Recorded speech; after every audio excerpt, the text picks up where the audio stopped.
ஏற்கனவே எடப்பாடியார் தமிழக முதல்வராக இருந்த பொழுது 2 முறையும், ஏற்கனவே தமிழக முன்னாள் முதல்வர் ஜெயலலிதாமா இருந்தப்போ 2 தரையும், முன்னாள் முதல்வர் கலைஞர் அவர்கள் இருந்தப்போ 1 தரையும், இதுவரை 5க்கும் மேற்பட்ட முறை முழுமையாக பயிர்க்கடன் தள்ளுபடி செய்யப்பட்டது. அதிலும் அனைத்து ஏரி குளங்களில் மண் அள்ளி கொள்ளலாம், மண்டல் மண் அள்ளி கொள்ளலாம் என்று தெரிவித்தார்கள். அதற்கெல்லாம் நாங்கள் வாழ்த்து தெரிவித்தோம்.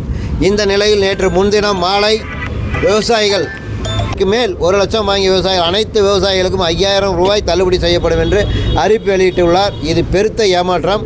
மாண்புமிகு தமிழக முதல்வர் தேர்தல் பிரச்சாரத்தின் போது வழிகாட்டுதல். அரசு என்பது அரசு விவசாயிகளுக்கு தள்ளுபடி செய்ய வேண்டும் என்றால் அரசு பணத்தை வங்கிகளுக்கு செலுத்தினால் அதனுடன் அந்த பணம் முழுமையாக விவசாயிகளுக்கு கிடைத்துவிடும்.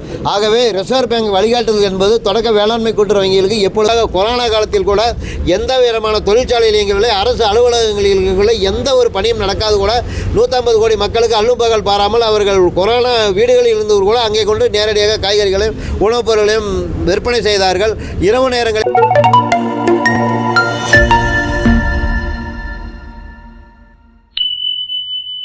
தமிழகத்தில் புதிதாக பொறுப்பேற்றுள்ள அரசு விவசாயிகள் மிகவும் நம்பிக்கை வைத்திருந்தார்கள். கடந்த ஆட்சி காலத்தில் பல்வேறு துன்பங்களை கடந்த 5 ஆண்டுகளாக விவசாயிகள் அனுபவித்து வந்தார்கள். அந்த துன்பங்களெல்லாம் நீங்கி இந்த 5 ஆண்டு காலத்தில் விவசாயிகள் மற்றற்ற மகிழ்ச்சி இருப்பார்கள் என்ற ஒரு நல்ல எண்ணத்தில் வாக்களித்தார்கள். ஆனால் சென்ற வாரம் தமிழக முதல்வர் அனைத்து ஏரி குளங்களில் மண் அள்ளி கொள்ளலாம், மண்டல் மண் அள்ளி கொள்ளலாம் என்று தெரிவித்தார்கள். அதற்கெல்லாம் நாங்கள் வாழ்த்து தெரிவித்தோம். இந்த நிலையில் நேற்று முன்தினம் மாலை விவசாயிகள் வாங்கிய பயிர்க்கடன் தள்ளுபடி செய்யப்படும் என்று அறிவிப்பு வெளியிட்டார். ஆனால் அதில் விவசாயிகளுக்கு பெருத்த ஏமாற்றம்.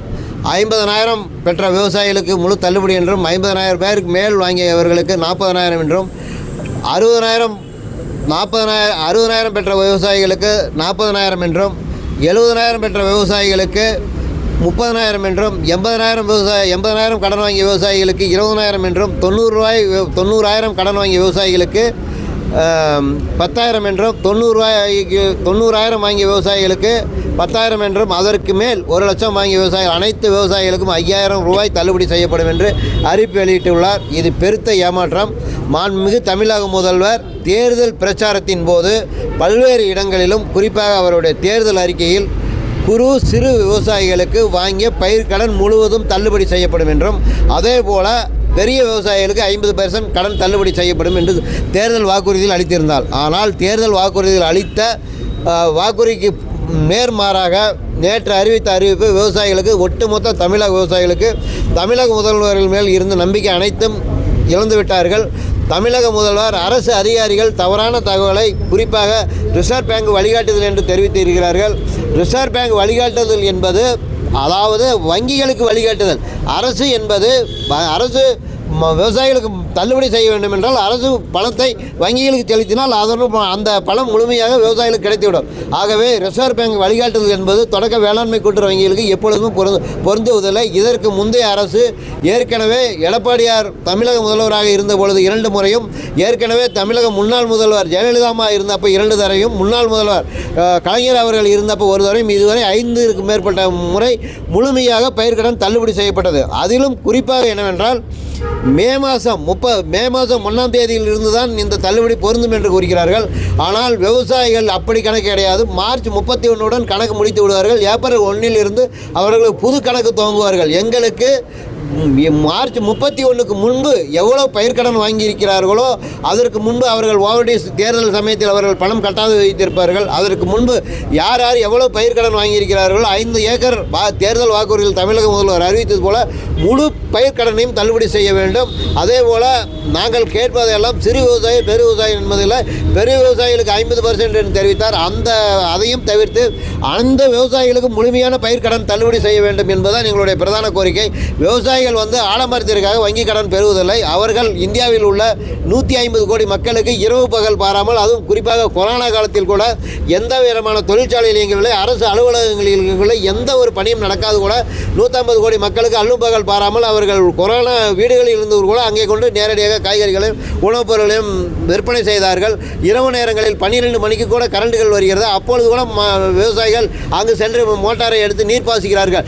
இவ்வளவு அது மட்டுமல்ல, மத்திய அரசு சென்ற வாரம் மின்சாரம் மூட்டைக்கு வந்து 200 முதல் 500 வரை உர விலை ஏற்றி விட்டார்கள். இருபொருள்களின் விலை ஏறிவிட்டது, மருந்து பொருட்களின் விலை ஏறிவிட்டது, உற்பத்தி செய்கின்ற பொருளுக்கு உரிய விலை கிடைக்கவில்லை. நாங்கள் இலவசமாகவே கேட்கவில்லை. எங்களுக்கு மின்சாரம் இலவசமாக வேண்டாம், வங்கியில் வாங்கிய கடன்கள் இழக்க வேண்டாம். ஆனால் எம்.எஸ். சாமிநாதன் பரிந்துரை கமிட்டி அமல்படுத்தினாவே போதும். 20 வருஷத்திற்கு மேலாக அவர் கொடுத்த அறிக்கை இன்னும் அமல்படுத்தாமல் உள்ளதால் விவசாயிகளுக்கு இந்த ஒரு மிகப்பெரிய ஒரு அவலநிலை ஏற்படுகிறது. எனவே தமிழக முதல்வர் தேர்தல் வாக்குறுதியில் அளித்த வாக்குறுதியை முழுமையாக நிறைவேற்ற வேண்டும்.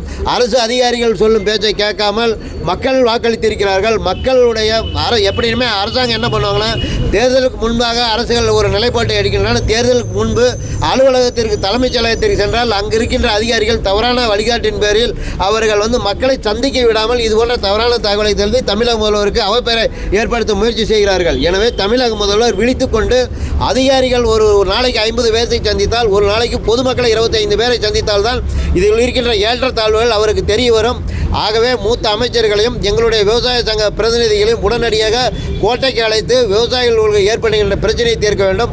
தற்பொழுது நிதி நிலைமை வந்து குறைவாக இருந்தாலும் கூட குறுகிய கால கடனை மத்திய கால கடனாக ஆக்கலாம். மத்திய கால கடனை நீண்ட கால கடனாக்கி இன்னும் 1 வருடம் காலம் கழித்து கூட எங்களுக்கு பயிர்க்கடன் தள்ளுபடி செய்ய வேண்டும். இப்போது தள்ளுபடி செய்ய வேண்டும். எங்களை வங்கியில் இருந்து கூட்டுறவு தொடக்க வேளாண்மை கூட்டுறவு வங்கியிலிருந்து எங்களை துன்புறுத்தாமல் கடன் கட்டுங்கள் என்று தெரிவிக்காமல் இருந்தால் ஆலோசனை வழங்கினாலே போதுமானது.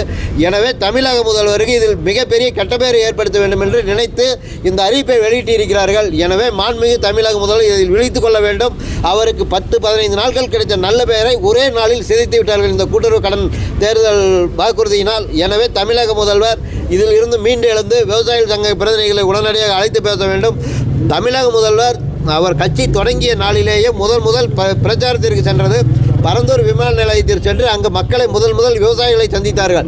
அந்த விவசாயிகள் சந்தித்ததன் விளைவாகத்தான் இன்று ஒட்டுமொத்த விவசாயிகளும் தமிழகத்திற்கு ஆட்சிக்கு வந்தால் விவசாயிகளுக்கு நன்மை செய்வார் என்று நினைத்து கொண்டிருந்தார்கள். நாங்களும் அப்படி தான் நினைத்து கொண்டிருந்தோம். கடந்த 5 ஆண்டு காலமாக பட்ட கஷ்டங்கள் போதும். இந்த 5 ஆண்டு காலத்தில் இந்த புதிதாக அரசு பதவியேற்றதனால் விவசாயிகள் அனைவரும் சந்தோஷமாக இருக்கலாம் என்று நினைத்து கொண்டோம். ஆனால் எங்களுக்கு பேரிடியாக இப்போ இறக்கி இருக்கிறார்கள். எனவே தமிழக முதல்வர் உடனடியாக இந்த கடன் தள்ளுபடி செய்ய வேண்டும். தமிழகத்தில் ஒட்டுமொத்த விவசாயிகளும் இதற்கு கடுமையான எதிர்ப்பு தெரிவித்திருக்கிறார்கள். வருகின்ற வெள்ளிக்கிழமை, வருகின்ற திங்கட்கிழமை முழுவதும் தமிழகம் முழுவதும் அனைத்து இடங்களிலும் மிகப்பெரிய போராட்டத்தில் விவசாயிகள் இறங்கியிருக்கிறார்கள். எனவே தமிழக முதல்வர் இதில் சிறப்பு கவனம் செலுத்த வேண்டும். அதிகாரிகளை சொல்வதை வைத்து அவர் ஆட்சி நடத்தினால் சென்ற ஆட்சிக்கு ஏற்பட்ட கெட்ட பெயரை விட இன்னும் மோசமான விளைவை இப்போ இருக்கின்ற முதல்வர் சந்திப்பார்.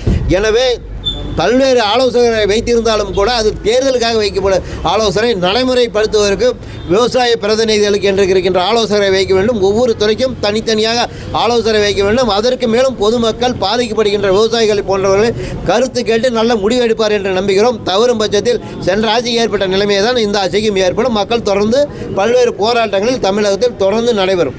கே. பாலசுப்ரமணியன், விவசாய முன்னேற்ற கழகம், மாநில பொதுச் செயலாளர்.